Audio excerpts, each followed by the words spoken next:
This episode is brought to you ad-free thanks to all of our wonderful patrons. You can get tons of exclusive content and help us keep the show running by joining at patreon.com/ShonenFlop. And welcome to this episode of Shonen Flop, where we talk about manga and Shonen Jump that didn't make it big. I'm David. I'm Jordan. Next week, we're going to be covering Butsu Zone. If you'd like to read along with us.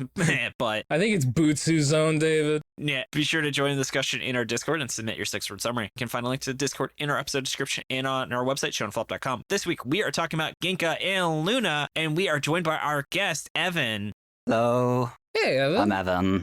Evan, thank you so much for joining us. Do you mind telling the audience a little bit about yourself? Yeah, sure. My name is Evangaard. I go by Evan, and I have a YouTube channel that talks about manga and stupid stuff like that. Hell yeah. I usually just do whatever I think sounds the most fun, though lately I've been going a bit more into the more educational side of manga and the history of it, though don't let that fool you into thinking I know what I'm talking about.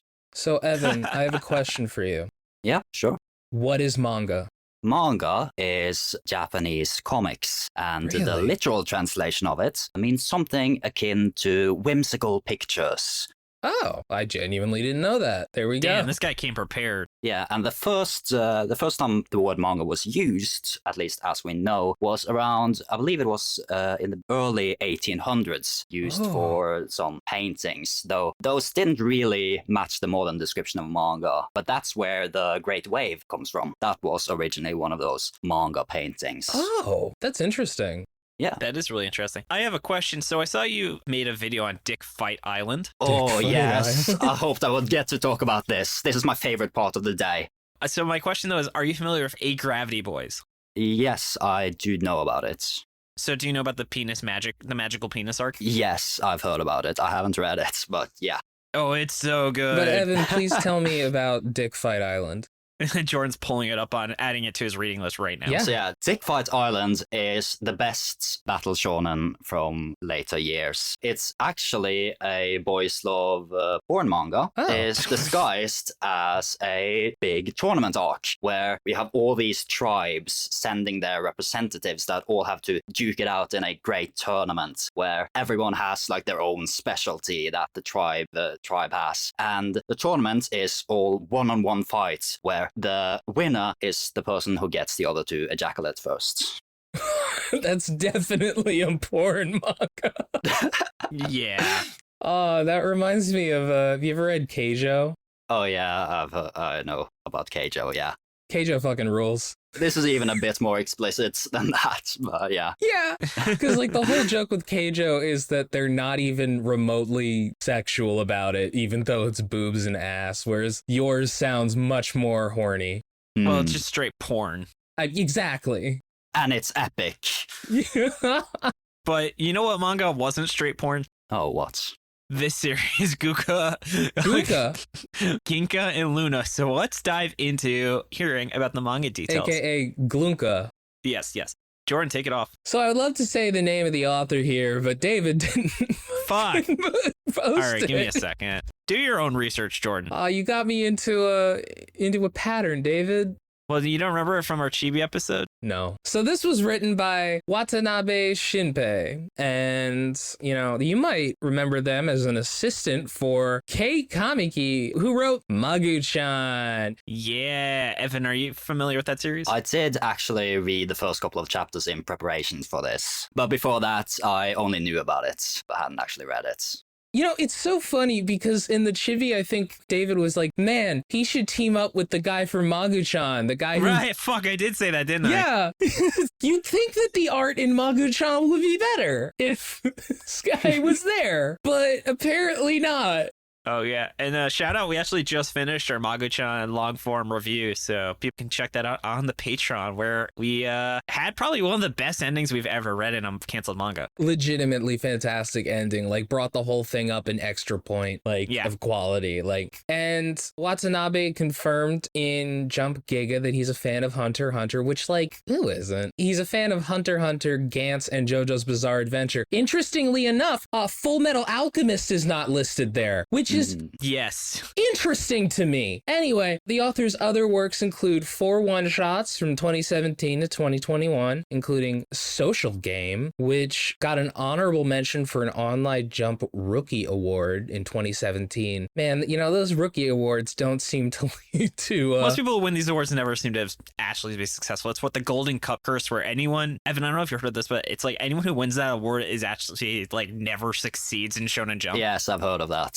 He also did Immortal Spirit Honemi-chan, which was in Jump Giga Winter in 2019, which was his print debut. Then we got Sugihagi's 8 Mysteries in, again, Jump Giga, and Pico Pico's Disease, which is actually in Weekly Shonen Jump for a double issue in 2021. This series ran from September 12th, 2022 to April 10th, 2023, so relatively recently canceled. And it replaced a little manga, David, called Earthchild. Oh, God. Oh, man. We remember that. The series with one good chapter. And I think we remember the author of the series that replaced this. This would be Do Retry by Jun Kirarazaka. Oh, I fucked that up too. By Jun K. No, by Jun Kirarazaka of Bone Collection. I think people said it's better. I just don't know really if it's like worth reading though. I think you'd have to really fuck up to be worse than Bone Collection. That is true. But this series was in the same serialization round as Tokyo Demon Bride Story, which we covered very recently, by Tadaichi Nakama. And Ginka Glüna ran for a way too long 29 chapters over 4 volumes. Yes, and let's hear what happened in those as we dive into plot summary. All right. Glüna, which is spelled as Gluna or Gluna, but it's a silent G and we cannot pronounce the umlaut. What was it one of the rappers said there's silent G, like the G in lasagna? I don't know. It's good. Might have been Biggie Smalls who said that. Luna is a little girl living alone on a snowy mountain after the death of her mother. One day, she gives a scarf to a badly made snowman, and it turns into a thick snowman named Ginka, who is a powerful magician that got trapped in snowman form. He spends the next few years teaching her magic until she becomes really fucking good at it. Ginka wants to leave the mountain, but he can't because he's a snowman and he'll fucking melt. So Luna just casts a spell on him that makes him not melt. Easy peasy. I wonder why he couldn't fucking do that. And they leave to find a way to get Ginka his real body back. They find themselves in a city where they meet Baretta, a nice magician who's good with machines but really shitty at magic. Her and Luna become fast friends. She takes them to the place where you get missions in an RPG. God, yeah, it's so blatantly artificial. Yeah, Ginka and Luna do a bunch of 5-star quests to gain a bunch of EXP or something. It doesn't fucking matter. They're so impressive that they're assigned a 7-star quest to save people from a mine. There they meet Anemone, another witch who's better than Baretta but worse than Luna at magic. Everyone is impressed that Luna doesn't need a wand or even to say magic words to cast spells. Turns out the mind itself is alive and filled with acid and tentacles, but the miners were saved by Minigin, a tiny fragment of Ginka, and they help bring everyone back to the surface. In order to bring Ginka back to strength, they must get all the other Ginka fragments and fuse them back together, although it's complicated because Minigin is worried that he will cease to exist. So they need to find a way to have them fuse without him losing himself like Eminem. And this is really interesting. Just kidding, this plot point gets dropped. Popcorn David.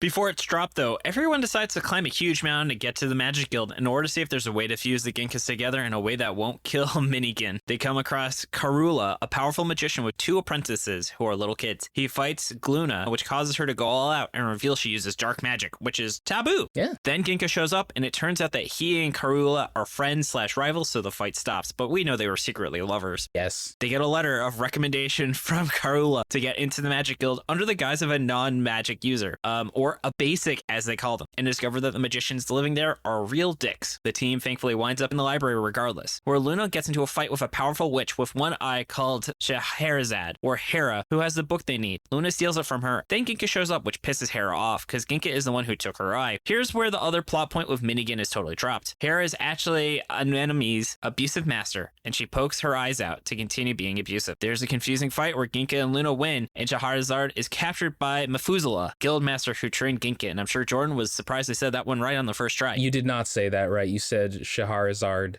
That wasn't, no, that. Oh, you mean Methuselah. Yes, I worry about you, Jordan. We all watched, what was that manga? What was that anime? Blood or whatever? I don't know. Where it was like a vampire thing with the... Oh, Trinity Blood? I think so, yeah. Where the vampires were called like Methuselahs or something. I don't know. She has a servant named Locke who hates magicians but chooses to live with them for some reason. Methuselah sends them off with Locke to a village where some shit is going down. Popcorn, Evan. When they get there, they meet a powerful magician named Nosferatu, who uses flute magic to make trees grow for no payment, and it's definitely not evil. Totally reasonable guy. Yeah, completely normal, not a bad guy. Yeah, I'm sure nothing's gonna happen. Then, Luna stops a little kid from trying to stab him. The kid tells them that Nosferatu killed and ate everyone in his village. Oh my god, he's evil? No way! What? No way! What? The wizard with the veiny staff, or the wizard with the veiny wand is evil? The wizard named Nosferatu is evil? So, Nosferatu wants to drain the happiness, or something, from all the townspeople to summon Magaraku, a dude who brought down the old kingdom that invented magic and wants to eat the moon, I guess? Or something. We get a flashback of Ginka as a little kid with horns. He tries to save his sister, who was bought by a rich guy, by working hard and pulling himself up by his bootstraps, but the rich guy already killed his sister. A creepy bunny. It's actually, like, pretty brutal. He, like, kills and mounts the skull. Yeah. Yeah, I was not ready for that when that happened. A creepy bunny tells him that his horns give him super magic powers, and he destroys the rich guy's castle. Turns out, the bunny was Magaraku. What? Who bursts out of Nosferatu's body in Ginka's original form. Luna fights him and uses memory magic bullshit to erase her memories of Ginka in order to gain superpowers, and she sends him running away. Off screen, I might add. Yeah. The rest of the manga consists of trying to help Luna get her memories back. After a while of trying, it doesn't work. So Ginka introduces himself to her again in the hope that they can once again be friends. Aww. Aww. So let's dive into the characters, in which there are, I think, two, because no one else matters except for Ginka and Luna. Yeah, it's so funny because you could see on here that David wrote 5 characters here and then quickly realized that 3 of them are completely irrelevant and Ginka and Luna are the only ones who even remotely mattered. I was about to say, you don't like Mr. I Hate Magicians and everything he has going on for him. Yeah. Yeah, he does so much in this plot. Everyone contributes so much. If you notice, I didn't even include the only fight scene he's in because it means nothing. Nothing matter. We'll get into why I feel, but let's talk about these 2 characters real quick. Evan, do you mind telling us about Luna? Yeah, so Luna is really upbeat and a go-getter, I suppose you could call her. Yeah. She believes that magic can help her do anything. That's what she was taught, and she is in it all about having fun. And then she decides that, after all, she wants to start helping people. At some point, she decided that. I don't really know when that happened, but... Well, because she's such a nice person. She's just nice. Yeah, she is so nice, in fact, that in chapter 2, when the dragon talked about murdering people for fun, she didn't really seem too bothered about that. But I guess she became a bit bigger person in one chapter. I feel like it's a progression of a lot of bad authors where they'll start a character being chaotic good and realize it's hard to write chaotic good characters that just don't seem kind of like assholes. Like Denji threads that. Denji might be chaotic neutral, to be honest, but it's just so much easier to write a lawful good character. Mm. Yeah. And I was kind of disappointed because I thought really this series was like, what's the tale of 2 chaotic good characters doing their best? And then she becomes lawful good. And I'm like, well, that's boring now. Yeah. Speaking of characters who aren't really lawful good, interestingly, let's see if this sounds familiar. She tries to bring her mother back to life using a what looks like an alchemical circle on the ground. And then Ginka tells her, don't fucking do that. That's not right. That's bad. She travels with a soul that's in an artificial body. Yeah. Oh my god, this bothered me so much. Can I talk about this? In chapter 2, there is literally a quote from Ginka saying, I'm so great, my magical energy can even revive the dead. He does? Yeah, he says that. And then they say at the end, there's 3 things you can't do, which they later changed into 4 things, except one of them is the same thing, is just an application of one of the 3 rules. Can we talk about how fucked up that is of him to say when in this world, 10 years ago, he refused to bring her mother back. And then he just proudly exclaims to her, yeah, I can bring back the dead, no problem. That's no big deal for me. Just fuck you, buddy. So I do want to, let's definitely get into Ginka, but I do want to say I think Luna is a Mary Sue as well, in that she can do everything effortlessly and everyone thinks she's great except for the bad guys. And that's why they're bad, because they don't think she's great. Yeah.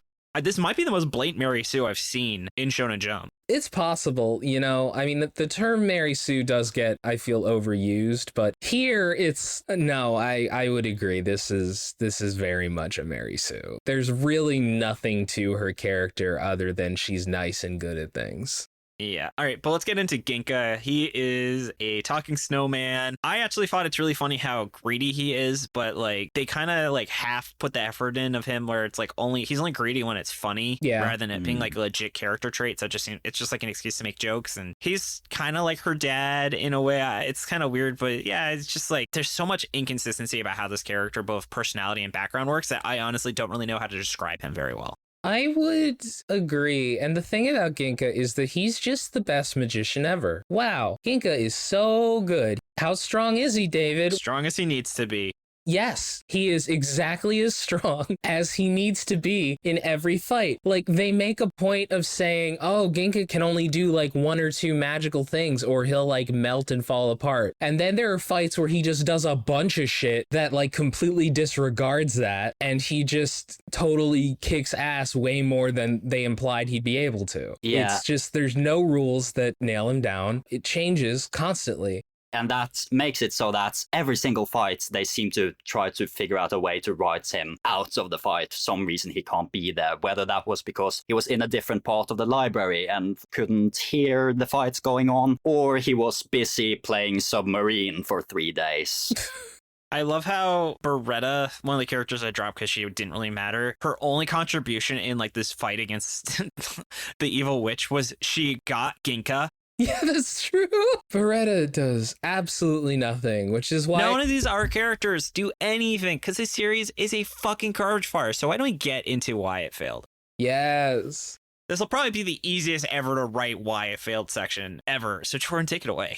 Yeah, first of all, there is no consistency here at all. We kind of alluded to it. Like, they introduce, like, so many different plot points that seem like they're going to be relevant, and then it just isn't. It's just not. They make a whole point of saying, we have to acquire all of Ginka's fragments in order to get his body back. And then, when they're fighting Nosferatu, Magaraku just shows up in Ginka's body, which is, like, almost fully formed. Oh my god. Which is like, oh, well, I guess none of that mattered. Fuck that little mini Yin character. He doesn't matter. God. And also, like, this series, so many of these chapters just feel like summaries of, like, multiple chapters. I mean, the first chapter is literally 3 different pilots stitched together. Yeah. I would say it's 3 different arcs. Yes. Remember the kaiju element in the first chapter that never comes up again? Yeah. They fought a big goat monster with 2 heads and 3 titties. That feel when? That feel when no 3-titty, 2-headed ghost monster GF. Outside of the fact that constantly changing its plot, it has some of the weakest internal, like, I genuinely think the editor of the series should have been fired for this. Yeah. This is the most incompetent editor I've ever seen. Okay, sure, the mangaka had issues, but there are things that are 100% on the editor that he should have caught. He should have noticed the lack of internal consistency. Within the very own chapter, there are consistency issues. Like, there are scenes where Luna has cuts on her arms that in the scene, like the page adjacent to when she gets those cuts, they are missing. How do you fuck up that badly? And they even bring it up. They even say, you're so badly cut. It's not even just a subtle detail. It should be like a major plot point. Like, imagine if that happened in, like, Naruto, where it's, like, one panel Naruto's covered in blood, and the next panel, it's totally fine, whatever. That would be horrible, and that's basically what happens here. Also, this series does something that I fucking hate, which is it introduces a brand new magic power, which here it's memory magic, the ability to get rid of your memories for like superpower, which could have been interesting, but what happens is that they introduce it and then have a flashback of Ginka explaining it to Glüna because it never comes up ever. This happens multiple times too, where they will cut back to her training or reference her training and how hard she worked, but they didn't show her training at all. Every time I get some emotional flashbacks to her time with Ginka, it just means nothing, and it comes out of nowhere.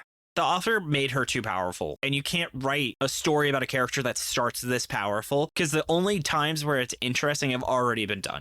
Also, like, the memory magic thing is kind of confusing because basically she has, like, a flashback where she's, like, meeting her younger self and they're watching, like, an old memory. And it's sort of implied that that memory, and the old memory is when she tried to bring her mother back using the Full Metal Alchemist alchemy symbol. And basically, it's sort of implied that she erased that memory and Ginka taught her the memory magic to help her get over her trauma, or at least erase it, which sounds extremely unethical to teach a little girl that. But regardless, it's confusing because it's implied that she forgot that and now she's remembering it, which makes the fact that she is unable to remember Ginka very confusing. Yeah, well, there's also the fact that, like, they say that her form of magic is illegal and it's, like, highly heretical. So Ginka was teaching her this whole time extremely evil, like, evil-aligned illegal magic, and didn't even warn her when they're leaving them out and be like, hey, don't use your magic. You're going to have people come and try and arrest you for doing illegal magic, which also doesn't make sense because his like friend or whatever, that dude on the mountain, they said, oh, he hasn't used his wand to cast magic in like 10 years when he's casting magic without a wand. So why is what he's doing okay, but what Luna's been doing is illegal? It's almost like because of something taboo that happened, she can use magic with her arms that are special arms. God, we should have made the art a Full Metal Alchemist parody. Yeah. I just actually finished rereading it too. Yeah. Evan, how about you? What is there anything we haven't brought up that stood out to you as issues with the series? Well, in addition to just the myriad of plot points that go nowhere, you mentioned the stuff about the dark magic. The guild makes like no sense at all. I have no sense of what the structure of this thing actually is. They mentioned that the Ginka's bodies had made a split between the guild, but then in the next chapter, no, every guild member is evil. Never mind. They're all bad. Except for that one dude. Yeah, except for that one dude in the sky. Yeah. Though he did try to kill Luna for no reason. And yeah, they mentioned like royals that the guild's elite were supposed to be guarding. They are never brought up again. Though much of this can be attributed to the fact that it was cancelled. They may have had plans to go somewhere with it. But yeah. It's one of those things where the bad guys are just completely irredeemably, disgustingly evil. Yeah. For seemingly no reason. Mm. Like, one of the first things they see is this magician just, like, basically being a high school bully to this basic dude. It's, like, literally the first thing they see, and it's like, wow, how convenient that this is happening right in front of them to teach them how it is. And there's no subtlety. Yep. There's no confusion here. There's no intrigue. It's just like, no, one of the guys is just a fucking asshole. Wow. The author has a tendency to really, like, present something that has no basis whatsoever and then rush the justification for it. So that exact thing was a thing that I noted down where the dragon tamer, when they talk to her or say goodbye to her, then she says a comment, something along the lines of, this world has no justice. And I just sit there, what? Where did that come from? I completely forgot about the old lady. Yeah, and then in the next chapter, to prove that this world has no justice, they have to present 3 random goons just to kick around a little basic, as they call them, and present like a class war problem. Same thing with Medusa lady, whatever her name was. Methuselah? Methuselah, that was it. She says that the nation has fallen to ruin as a consequence of all these magicians running wild. But we haven't seen that at all. Everything up until now has been completely fine. Yeah, it seems like things are doing well, except that people are assholes. Is that what she means? I don't know. And by the way, they completely gloss over the fact that Luna lived in the mountains for 10 years and is like totally normal when she sees the first person she's seen in 10 years. She just goes and buys bread from him and leaves. Like there's no scene about how this child growing up with people clearly should have no social skills. That's a good point. Yeah, she just fucking goes and buys bread and is like, well, see you later. I'm like, that's a big moment. That should be a big scene.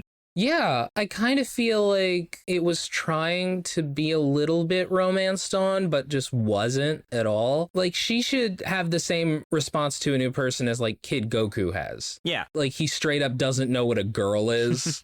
I mean, obviously, Luna would probably know what a girl is because she is a girl, but, you know. I also, oh, man, there's so much stuff that just gets, like, completely dropped. Like every character. They walk into the library, and one of the first things you see is, like, these 3 corpses next to a sign that says be quiet in the library, and they specifically say, hey, you got to be quiet in the library or else you'll be killed. And then they walk in and they're like, oh, I guess it doesn't matter because the librarian isn't here. And then they proceed to be really fucking loud in the library. It's like, why did you even mention that then? I thought the library was Shahrazad. I don't think it was Charizard. I don't think that she was I'm making fun of how David is pronouncing it. I don't think she was, because Methuselah says, thank you for apprehending her. We've been trying to find her all this time. It's extremely confusing because she's the first person that they meet in the library, and she just happens to have this intense hatred for Ginka and this direct connection to him. And she, again, it's a situation where she's just being a horrible asshole for no reason. Yeah. And do you remember them saying, like, there are 2 people in the guild who are going to stand in your way? Who was that? Because the people in the picture, like Scheherazade, is not one of them, and the other guy is just some random that we'd never get to see. That's a good point. I have no idea who they were talking about. Oh god. By the way, one last thing I wanted to bring up is, did you notice the series like has zero sense of pacing at all? Like, we know in the plot and long term, but even in the moment to moment, like they have that scene with the flowers where they're like, wow, what pretty flowers, blah blah blah, these flowers take forever, we're gonna feel bad. Obviously, you know, oh, these flowers are gonna get destroyed or something, and then it's like 2 pages later, like you didn't even let that scene breathe. That was so funny. Like, holy shit. I love that. You said 2 pages. It was more like 2 panels later. Like, this old guy's like, man, that was my wife's flowers. Bye. And it feels like he should be in earshot of that. It feels like he should turn and see what they did and be like, my wife's flowers. But no, he's just gone. And then the people who crushed the flowers drop just this legendary line that goes, so what? How am I supposed to relate to some old man when I ain't old? Okay, boomer. I was just dying. It was so funny. God. Oh man, speaking of humor, I do think the series is kind of funny, so shall we migrate into what it did well? The art is very competent. I think there are a few shots that are awkward. We know the paneling isn't so great, but the actual technical ability of the artist to draw, I think, is not really ever in question. I think it looks great. I mean, even though it's hard to follow, the individual panels are really cool, or at least they look really cool a lot of the time. I like Luna's design, even if it doesn't really make sense. I really love Ginka's design. If this series were better, then you could get like a plushie of Ginka and it would be nice. Yeah, I would love like a massive plushie of Ginka. Just one of those that you can sleep on. Yeah, no, he's a cute design. I really like him I like his design. I don't know if I like him. I mean, when he was being like a little shit, I kind of enjoyed it. Like, again, the whole having chaotic good protagonists is a fun dynamic. And if the series actually had held them to that standard, they would have been much more interesting characters. So the little bit we do see is still a positive, where Ginka is greedy in not a annoying way. I just wish that the author hadn't kind of dropped that element to him when it's inconvenient. Ginka is like 2 or 3 separate characters mashed together, and one of them's pretty fun. Yeah, I really like in his fight with Nosferatu, I believe it is, where Nosferatu is like going on about his like bullshit motivations, and Ginka is just not having any of it. Yeah, I love that. He's trying to like explain, oh, I had a tough childhood, blah, blah, blah. I was evil, so I killed people. And he's like, do you think I'm a fucking therapist? Yeah, that was good. I'm sorry. Did you think I was looking for psychoanalysis? Fuck you. No, I mean, there were like individual moments here and there that I thought were fun, that I thought like it could almost trick you into thinking this was a good series. And then you read the next part and you realize it's completely confusing. Yeah. But I genuinely think that if we just spent a few chapters on one of these conflicts, they could be good. Yeah. But we don't. So I do, by the way, think there was one scene that I think was actually good and the author kind of waited in that when that guy who's trying to murder him, which, by the way, they never actually, she's just like, oh, that looks like a bad dude, but literally, like, the author didn't even, like, draw him holding a knife in the scene where he's supposed to. Yeah. He wants to be a magician, and his dad is like, no, I won't let you be a magician. But it turns out that the dad actually asked Nosferatu if he would be his apprentice, and he said no, and he kind of covered for him. I thought that was actually some pretty good character writing, which, like, obviously isn't, like, the best thing ever, but for the standard of this series, that stood out to me as actually a small moment of competence from this writer. One moment that I actually really like was we have a flashback to Ginka when he was a kid with horns. It's like identical to Ico, the video game, where it's like he has horns and he's an outcast because he has horns. And he's really sad. And then he meets this realistically drawn bunny. It's a really creepy bunny. It's well drawn. He speaks in a totally different font from anybody else in the series. He just seems completely out of place. And he's supposed to. He's like this horrible, seemingly Lovecraftian abomination. And I really liked what happened, or at least I really liked how that bunny was designed. It was really creepy, and those moments were actually pretty interesting. Yeah, I think the entirety of Ginka's backstory actually had something going. I can see how that could have been a really emotional story if it had been given a bit more time to breathe. I think that was a good idea there. Yeah, and I think that, at least during that part, you can even forgive kind of how fast it goes because it's a flashback, you know? Yeah. I mean, it probably would be better if they spent more time on it, but even still, just, you could still just be like, well, it was a quick flashback and the thought that he was having. That's completely fair. Yeah. On that note of we're starting to dive into things that we would have tweaked about the series, let's actually formally get into that topic with where it could have gone. So, Evan, what would you say is something that if you were really to have talked to the author and told him hey, dude, you got to change this if you want the series, what stands out to you as a suggestion you would have? Okay, so the very first thing is change the first chapter. Yeah. I dropped the series after just reading one chapter when it came out, and that was really a bummer because, as we've mentioned, the art looked really cool and Ginka's design was good, but it just rushed through so much, and it sort of contains what I dislike the most about new Shonen Jump manga, new as in the early chapters, being that it feels like the author is so afraid of the audience getting bored. So it just has to cram more in there and move on and never really letting anything sit. So that would be my first suggestion. Yeah, we talked about it in the Chibi, just there's 3 chapters combined and you got to pick one really, and it's is it a survival story? Is it a learning magic lesson? Is it a girl in the wilderness? It's just come on, dude, you got to pick a lane because it just tried so many different things and it failed. So just pick one. All of these ideas are interesting if you actually do them right. I think what this series should have done is start it at the very end of the first chapter. The first thing we should see is Ginka and Luna coming down the mountain, and it's oh man, wow, this is my first time off the mountain. There's this big monster, and there's a little bit of a fight scene where they fight, and then they get into the previous things through flashbacks, through the dialogue. They kind of mention offhanded stuff that happens, and you kind of build this little mystery, wow, what was Luna's life like? What was going on? And that would be so much more interesting than just nah, here it all is, here you go. I actually disagree. I think I would have liked to have seen a learning magic survival story where she really is in a bad spot and she has just pushed to her limit to learn this magic or she's going to die. I think that would have been really cool.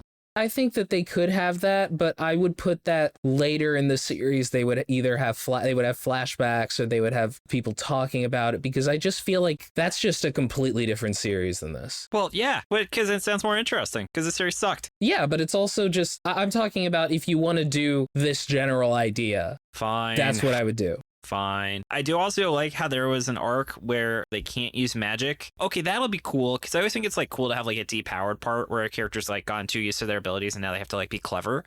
And then they just use magic. And then they just use magic anyway. And I was okay. But that would have been so cool if they legitimately kept their cover the entire arc. Everyone is way too cool with the fact that Luna's just using dark magic. It's not a thing. It's not a big deal. No one cares.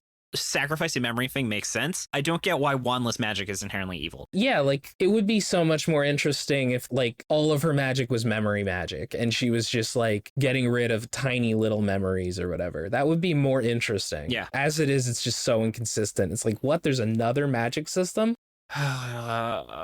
Also just show like more of the application. I thought it was cool when they did the magic oven fixing thing, because it's always fun to be in a universe that really embraces the power system. So that would have been fun to have shown more, like show how like weak spells can still have applications. You don't always have to be throwing haymakers from a magical perspective.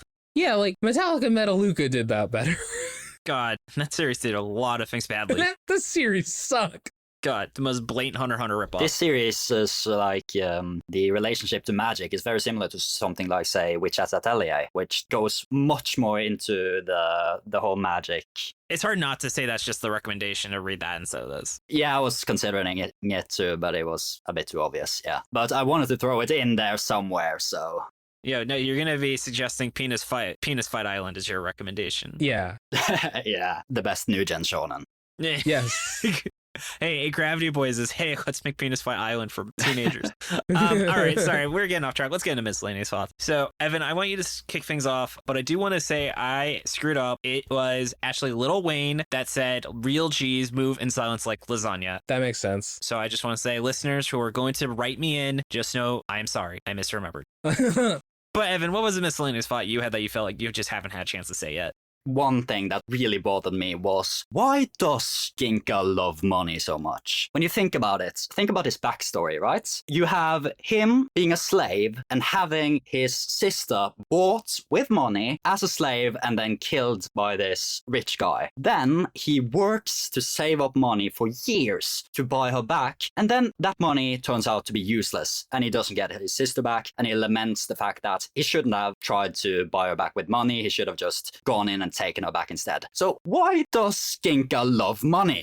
Ginka should be more of a thief. Literally, like Luna meets him when he steals her food. Like, it really doesn't make sense that he cares as much about money. I mean, he spent all that time on the mountain, didn't mention money a single time. It's kind of implied that he's a drunkard, but it's like, that's not relevant until suddenly it is. It's like confusing. I mean, again, there's no internal consistency. Yeah. One of the weird things that kind of stuck out to me was when Luna meets Methuselah like kind of hugs Luna, and there's this weird moment where Luna gets kind of uncomfortable, and then Locke's like, she must have been steel-hearted to try and break out of one of Methuselah's hugs. And there's a moment where I'm kind of like, is the hug like magic? Yeah. Or is it creepy? Or is Luna having like a lesbian sexual awakening? It's very confusing. It could be like any one of those things, because she blushes kind of. It's yeah, the whole like, I can't believe she would do that. I just interpreted that as Locke simping for Methuselah, honestly. God, I just gave up. Yeah, that's like the most sense, but it's also like, I mean, she is like magic and powerful, and it's like, is that an example of her magic? Yeah, it was weird. Definitely gave me pause. Because it's never brought up again. It's never elaborated on. There's nothing, but it was just a weird thing that happened. I mean, there are lots of just weird things. Is Luna good at magic or not? Because they seem to act like she's shit at it, but then she's extremely overpowered. She's good at dark magic until she learns magic spells, and then she just does magic spells. Fucking. I also want to say, I was thinking of my favorite manga, Witch Watch, in that there was that scene where, was it Beretta, which is also weird. Why is one of the characters named after a gun manufacturer? Where she's like explaining something and they go blah, blah, blah for the rest of her text. And I was just thinking about Witch Watch would have been, you damn coward. You fucking write everything she's saying. I don't care if that's an entire page of text. That's how you do it. Because that happened multiple times in Witch Watch where they literally have, like Tagashi style, an entire page of text. There's two ways you do that. One is, yes, an entire page of text, or what you do is you have it cut off by the word bubble, you know? Yeah. But neither of those happens. It's like she just, that's something, blah, blah, blah. Like she says words, blah, blah, blah. So lazy. Yeah. And then MaxyBee has some thoughts where first of all, they wish to establish that they hate the series, and you can see their full thoughts on how much they hate the series on our Patreon. And then diving into some of the names, Shahrazad is a name that comes from the storyteller of 1001 Nights, aka the Arabian Nights. It's not clear why this name was picked. Methuselah is named for the exceptionally long-lived religious... Okay, but real quick, while we're talking about Shahrazad, I would like to point out that they also call her Hera for short, but it's confusing because a lot of the things are also named after Greek, like, things. Like, there's a place called Ares. There's, like, other examples that I don't remember. So it was like, you're going for two things here, and they don't go together. They're from, like, completely different, you know, cultures here. It's like Shahrazad is 1001 Arabian Nights, and Hera is a Greek goddess. What's going on? Well, the word Hera does appear in that name. Yeah, I get that. I'm pretty sure the reason is just it sounds cool in Japanese. Yeah. It's just the series was definitely real cool. I mean, have you looked at Ginka? Buzzinga. Oh, also, as a note for the offer, why would you make a series where most people reading it won't know how to properly pronounce the name of your manga? I mean, David, you have trouble pronouncing the name of every manga. I do, but most people don't know how to treat that umlaut. Well, in Japanese, I assume it's written in katakana, so the pronunciation is kind of spelled out for you. That's fair. Okay, and then Methuselah is named for the exceptionally long-lived religious figure in Judaic, Christian, and Islamic texts. Suitably, in this series, she is a deceptively youthful-looking character who is in fact old enough to have trained all the elite magicians. Nosferatu is named after the Romanian word for vampire, so it's completely unrelated to anything else. It's also, fun fact, one of the most famous silent movies is called Nosferatu, and it's called that because it was actually called Dracula, but they couldn't get the rights, so they called it Nosferatu. God, it's crazy when things are that old. Yeah. Locke is almost definitely named for John Locke, renowned philosopher, which probably explains his skepticism. And there are several other characters that Watanabe seems to have just made up names for, and there's absolutely no historic origin for him. Nope. So why not? Like, there's a character named Anemone. I was going to bring that up, yeah.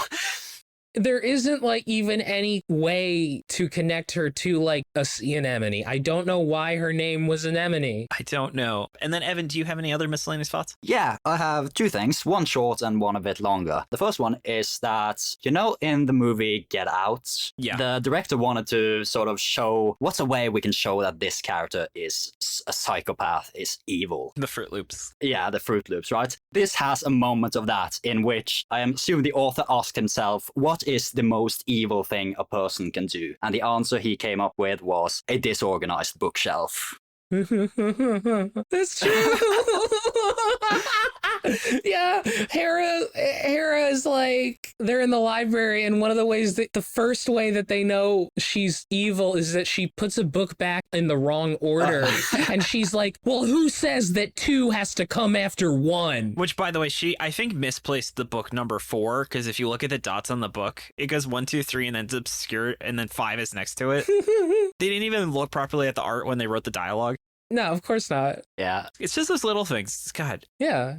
One thing that this series could have had going for it was, so we mentioned the thing about Luna going from being maybe a bit more almost amoral in the beginning when she doesn't really care that people are dying. She just wants to have fun. She even tries to seemingly recruit the dragon and asks him to train with her. And then she goes more towards being more about protecting the weak and helping people. It's kind of a problem that the series had overall, where it sort of has two different messages that it tries and I think kind of fails to balance, which is the one, which is magic is about fun. With magic, you can do anything. And the other is the always classic, with great power comes great responsibility, sort of where we see those people in power are abusing the magic, and we get the message that magic should be used for protecting the weak and only that. And I feel like those two messages kind of conflict with each other, and it could have been cool to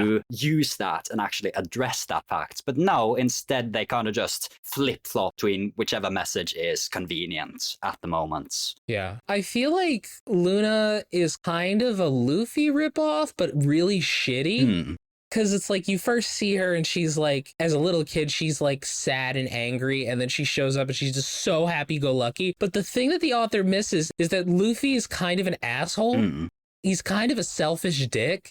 Yeah, he explicitly says he's not a hero because heroes share their meat and he doesn't do that. He's very selfish. I really would have liked to see Luna be more selfish. Like, she's so giving and just such a nice person. Ginka's supposed to embody that. But he doesn't. Oh, no, he doesn't. But also, yeah, she was raised by somebody who's supposed to be greedy, basically, you know? Yeah, and you know what? Them's the breaks, kids. But I'm getting greedy to talk about the final verdict, so let's dive into that. Nice, you saved it. Yeah, let's do it. We have quite a lot of 6-word summaries from the community, so I'm going to dive in and go through these real quick. From Tucker, boring horseshits never look so pretty. From MaxyBee, I barely consider this a comic. Dude rocks, a decent, fun, and charming mess. Kermit the Grog, I read Ginka as Sans Undertale. Scott, cute characters. Sorry about the execution. Redblade, lacking commitment, retroactively makes everything filler. T. Wolfwood, side characters who, plot where, whatever. Xylon, Luna forgets Ginka, offer everyone else. Real, fun idea but couldn't sustain it. From Meru, I miss Magico manga so much. DigiZ, the evil AI, magic does anything but stay interesting. From Thor's, all these ingredients forgot to cook. Luffy, speaking of Jordan, Luna is lucky I don't remember this mess. Loser, much like Luna, I forgot everything. I'm sensing a theme. Lord Anubis, first chapter's pacing scared me off. From Chicken Warlord, whatever happened in consistency and world building. From Dev Brev, Frosty the Snowman but without focus. Portal Man, sorry I hibernated throughout this story. From Kirby Mon, unfortunately Magic can't write successful manga. From Meru, new Magic Gathering banned and restricted announcement. From Diego, the snowman never bothered me anyway. From Sandman, did you know Hawaii it snows? Dralgo, author sitting on the TV remote. From Vanarchist, snowman is so cute, so unfocused. Blamumu, everyone forgot the plot. Try again. Andy's Island, who is actually our guest next episode. Ooh. Luna's grungy, grubby Gab gets gutted. I just want to say sorry for folks who submitted multiple just because there were so many I didn't have time, but I still appreciate you submitting multiple ideas. I just had to go with the first one you submitted just for the sake of time. God, that was, sorry if I shotgun. That was a fucking lot. That was like at least 30. And Evan, how about you? What was your 6-word summary? So I just decided to go with the sentence that I uttered many times over the series, each time more apathetic than the last, which is, sure, guess we'll go with that. I like it. How about you, Jordan? This art deserved a better plot. Again, I think you should go back to Senpai and team up with the manga writer. Yeah. And mine was chaotic good pro tags, just chaotic plot. Nice. Yeah, until they're not chaotic good. Yeah, just like how this manga is good until it's not. Just kidding, it's never good. Because does anyone have an argument for why this is not a certified flop? I mean, it's just the art, but even then, I'm not going to argue that too hard because I do think it's a certified flop. God, this is bad. I mean, this is definitely not the worst thing we've ever read, but yeah, I could have seen a time where we would have said this was. Yeah. Oh, goodness. So, Evan, what would you think, since you thought this was a certified flop, what would you recommend our dear listeners check out instead? So, I decided that I would recommend a manga where it's committed to the awful, shitty world and shitty people. And that's why I recommend the works of Q Hayashida, meaning Dorohedoro and Die Dark in particular. Doro is so good. I love it. Jordan loves that series. How about you, Jordan? Oh man, I was trying to say something other than Full Metal Alchemist, but I guess it's just Full Metal Alchemist. You could recommend Demons of the Shadow Realm, which is their new series. Well, I didn't read that, so I don't know how that is. You could recommend it. I haven't read it either. It's on my to-do list. So I guess neither of us can recommend it. It's okay, Jordan. You can recommend Full Metal Alchemist if you want, big guy. All right, Full Metal Alchemist. Or listening, is there a Norwegian metal band you really want people to check out? Yeah, I heard Immortal put out a new album. I haven't listened to it, but you can also check out In the Heart of Winter, which is a really good Immortal album. That sounds good to me. My recommendation is I am on a vintage kick. Just finished rereading Full Metal Alchemist, and my next series that I'm reading is Dr. Slump. So if you want to see shitty characters in a well-written manga, I would check out Dr. Slump. Nice. I can't believe I've never read it before. Yeah, I haven't either. Evan, have you read Dr. Slump? I have not. I have only heard about it. Oh, there you go. All right. Shall we go into shoutouts? Mm-hmm. Evan, thank you so much for joining us today. It's been a total blast recording with you. I think you are our first guest from Norway, so you've set the bar way too high. Where can our wonderful listeners find all the great things you do? So you can find me on YouTube at Evangaard. I'm guessing you can figure out how to spell that by looking at something around where you're playing this podcast. And you can go on Twitter, Evangaard, as well. By the way, there are 2 A's. Yeah. Well, there are 3 A's. And you'll be able to find a link to everything in our show notes. Yeah. And then, Jordan, I want to say props to you for making the opening ending theme, being a great co-host, and helping with editing. Thanks, David. And thank you so much for all the work that you do on this podcast. All the editing, all the structuring. It's great. Oh, thank you, man. I can't believe we're 3 years in and we're still having just as much fun. God, really, you know? I also want to give props to Merliel for the awesome cover art. Find her online at Lyle Mer, and Nigel for being our generous art benefactor. I'm going to be seeing him in 3 weeks. It's always a treat. Hell yeah. Thanks to Dylan for assistance with editing. Find his podcast, Anime Out of Context, at animecontext.com. Thanks to Tucker and MaxyBee for assistance with pronunciation, translation, other miscellaneous research. You can find us on Twitter at ShonenFlopcast and our website, ShonenFlop.com. We're also on Spotify, iTunes, YouTube, wherever else you get your podcast. And join the Shonen Flop Discord. Open to everyone, Patreon or not. Come hang out with us, talk about anime, games, or whatever else is on your mind. Also have a monthly movie night. Find a link to it in the show notes or on our site. And if you've been enjoying this podcast and want to help us keep going, consider subscribing to our Patreon. Wouldn't be able to keep running the show without their support. You get a ton of awesome perks like exclusive content, including, Jordan, what are we launching this month? Well, we're finishing up our coverage of Magu-chan. Hell yeah. And we are joined by the legendary Tucker and MaxyBee in our first ever piece of content with 2 guests. Yeah. You can even be listening into our recordings live or listen to the warm-up audio and hear the jokes that we made during this episode that don't make sense unless you listen to that. You can find it at patreon.com/shonenflop. And real quick, I'm going to read some of our patrons. Starting with our Chainsaw Man patrons, we have D-Man Bro Guy, and if you killed, you've lost a very important part of your life. Moving on down to my favorite tier, the Ravioli tier, where Evan, you get weekly photos of my dog Ravioli. She just got fixed, so she is wearing the cone of shame and looking as adorable as can be. We have Chris, Eva, Israfant, Josh Robinson, Karate Chopsticks, Rachel, my wonderful fiance. She sent me surprise delivery of barbecue where she sent me way too much food, and she was like, well, you wouldn't order this much food if you had ordered it for yourself, and I wanted you to enjoy yourself, which is very sweet. Scarlet Mirmanen and Trevor Schechner. Moving on down to the King of the Force, we have 090Z, Shala Florine, Ego, Gabe Lando, Jacob Andrew Galloway, Kirbymon, Marty, Max Baker, T, The Real Jory, The Wolf, The Wooden Trafalgar, Tommy Boy, and which 3 of you are currently not wearing pants? Penis, penis, penis, penis, penis, penis. I also want to give a big thank you to our Galactic Ball Federation and Beast Children patrons as well. And Jordan, anything you want to add? Check out Mission Ignition and my Instagram, Jordan Forbes Art. And now I work at a pizza place. Mamma mia. Yeah. All right, let's get into sign-offs. Thank you so much for joining us. Tune in next Monday as we give our first thoughts on Butsu Zone. God, I don't even know how to pronounce it right anymore. Just calling it Zone, but leave it in. Butsu Zone. Yeah, it's just funny to say Butsu Zone. Butsu Zone. We'll probably be calling it Butsu Zone. Yeah, especially if it sucks. If it's butts. This has been David. This has been Jordan. This has been Evan. You've been listening to Shonen Flop. Keep on flopping floppers! Yeah. Ah. All right, bye.